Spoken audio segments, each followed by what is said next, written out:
ఏడు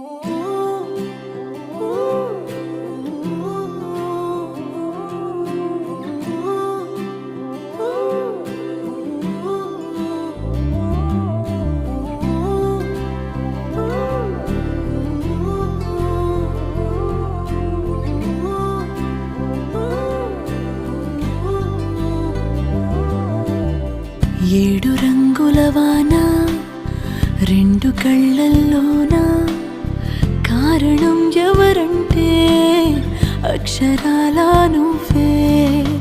ఇన్ని నాళ్ళుగా ఉన్నా ఇప్పుడే పుడుతున్నా కారణం ఎవరంటే ఖచ్చితంగా నువ్వే.